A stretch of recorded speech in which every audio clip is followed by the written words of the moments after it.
আপনি কোথায় পালাবেন?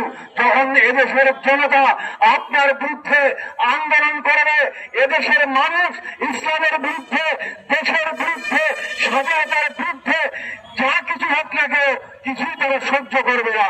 সুতরাং বাংলাদেশ খেলাফত আন্দোলন পরিষ্কার ভাবে ঘোষণা করতে চায়, এই 7 দফা বাস্তবায়ন করার জন্য যা কিছু প্রয়োজন খেলাফত আন্দোলনের প্রত্যেকটা নেতা কর্মী এবং সমর্থকরা তারা ময়দানে ছিল এবং আছে এবং ইনশাআল্লাহ থাকবে যতদিন পর্যন্ত আমাদের দাবি বাস্তবায়ন না হবে। ময়দান থেকে আমরা পিছু হব না ইনশাআল্লাহ।